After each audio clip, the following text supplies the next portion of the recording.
달콤한 말씀 행복한 하루, 오늘도 하나님 말씀 앞에 오신 강서 공동체 여러분들을 환영합니다. 오늘 우리가 함께 볼 말씀은 잠언 17장 1절에서 14절까지 말씀입니다. 마른 떡 한 조각이 있고도 화목한 것이 제육이 집에 가득하고도 다투는 것보다 나으니라.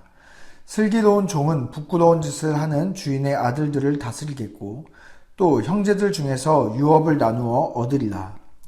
도가니는 은을, 풀무는 금을 연단하거니와 여호와는 마음을 연단하시느니라.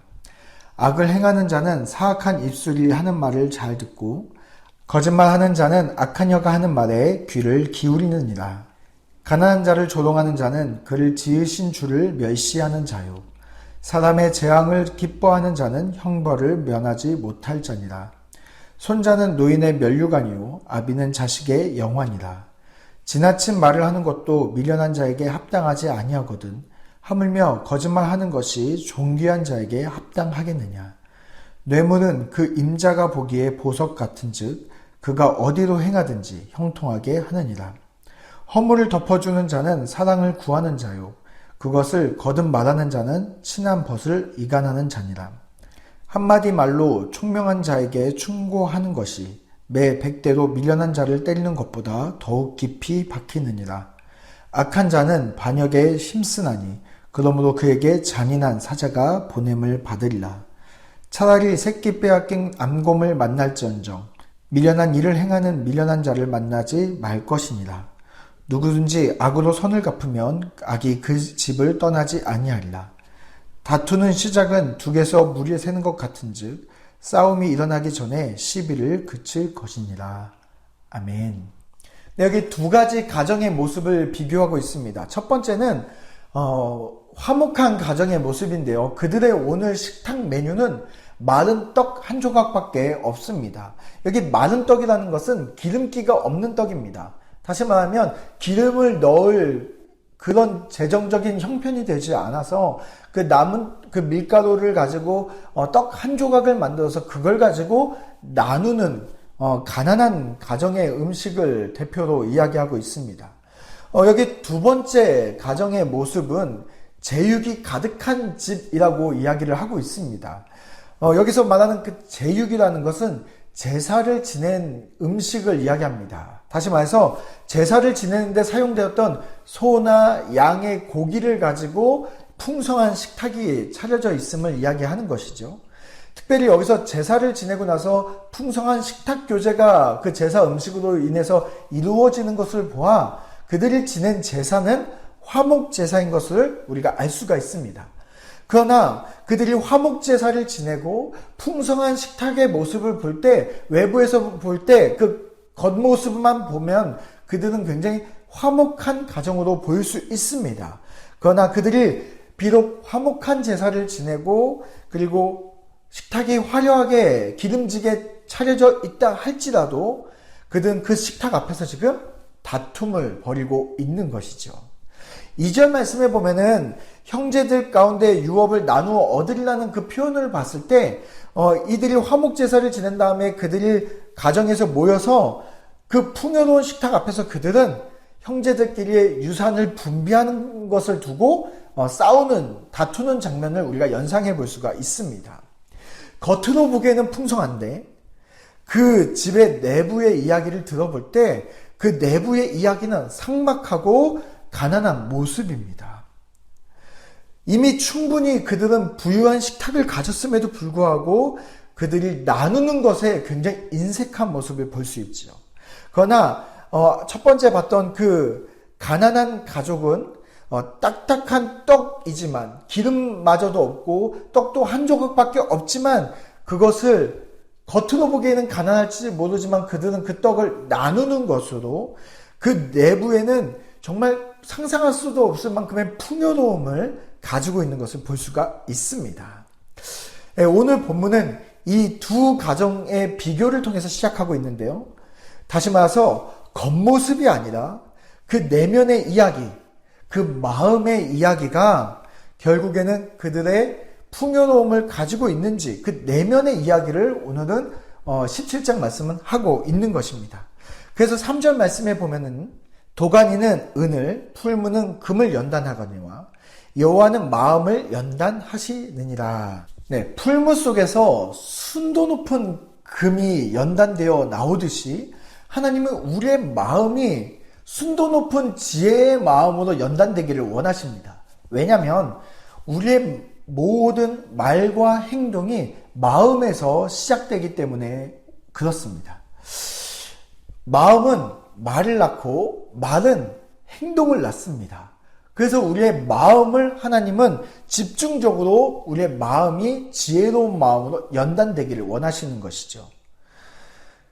우리 내면이 화목한 마음, 지혜로운 마음으로 연단이 될 때 하나님의 그 연단을 통해서 결국에 우리 삶이 풍성한 삶으로 변화될 수 있기 때문에 그렇습니다. 그 연단받는 삶이 지혜로운 삶이라고, 그 풀무 속에 뜨거운 불에서 연단받는 그 삶이 지혜로운 삶이라고 잠언 말씀은 이야기하고 있는 것이죠. 7절부터는 미련한 자와 악한 마음에서 오는 결과물을 쭉 목록을 우리에게 나열해서 이야기해주고 있습니다. 7절부터 14절까지 그 목록들이 나열되고 있는데요. 특별히 7절과 8절 말씀에 보면 7절은 존귀한 자가 되려는 사람, 그 사람이 악한 자의 마음을 가지고 거짓말을 하는 모습을 이야기하고 있고요. 8절 말씀은 그 거짓말이 결국엔 행동으로 연결되어서 그가 존귀한 자가 되기 위해서 악한 행동인 뇌물을 드리는 그 모습을 보여주고 있습니다. 다시 말해서 그 악한 마음이 악한 말과 악한 행동으로 연결되는 것을 볼 수가 있죠. 8절 말씀을 읽어보면 뇌물은 그 임자가 보기에 보석 같은즉 그가 어디로 향하든지 형통하게 하느니라. 네, 8절 말씀은 우리가 이렇게 오해할 수도 있습니다. 뇌물을 통해서 형통한 길을 열라, 이렇게 오해할 수도 있는데 성경은 그렇게 이야기하는 것이 아니라 세상은 뇌물을 주면 그것을 받는 사람이, 그 임자가 그것을 받고 나서 그를 존귀한 자로 될 수 있는 길을 열어줄 수도 있죠. 그러나 악한 마음을 가지고 그 길을, 형통한 길을 얻기 위해서 불공정한 방법으로 행동을 하는 뇌물과 또 7절에서 이야기했던 거짓말을 가지고 악한 말과 악한 행동을 가지고 그 악한 마음이 반영되는 것을 보여주는 것이죠. 예, 그러나 이 모습은 아까 처음에 이야기했던 제육이 가득하지만 풍성함이 없었던 그 가난한 마음의 빈곤한 상태를 보여주는 것입니다. 그 마음의 빈곤 때문에 지금 가진 것으로 만족할 수 없어서 거짓을 동원해서라도 형통한 길을, 존귀한 자에 올라가려고 거짓을 동원하는 모습을 보는 것이죠. 세상은 어떻습니까? 우리가 살고 있는 현실은 어떤가요? 겉으로 보기에는 존귀하게 보이는 자들이 이렇게 악한 말과 악한 행동을 통해서 그 자리를 쟁취하는 모습을 우리가 볼 수 있습니다. 또 우리는 어떻습니까? 우리는 그들과 가까이 하면 좋을 것 같은, 그들과 친해지면 우리의 길도 왠지 형통해질 것 같은 우리는 그런 마음이 들기도 합니다. 그러나 오늘 말씀 12절에 보면 그 마음에 대한 경고를 이렇게 하고 있습니다. 차라리 새끼 빼앗긴 암곰을 만날지언정 미련한 일을 행하는 미련한 자를 만나지 말 것이니라. 네, 대부분의 야생동물은 사람을 만나면 피하죠. 그러나 곰은 사람을 공격하는 맹수입니다. 거기에 새끼를 빼앗긴 어미 곰을 만난다는 것은 우리는 상상할 수도 없을 만큼 굉장한 위협적인 상황을 이야기합니다.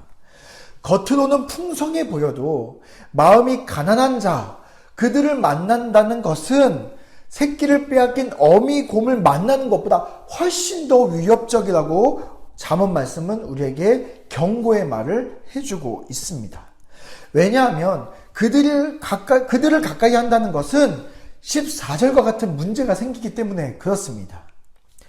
다투는 시작은 둑에서 물이 새는 것과 같은즉 싸움이 일어나기 전에 시비를 그칠 것이니라.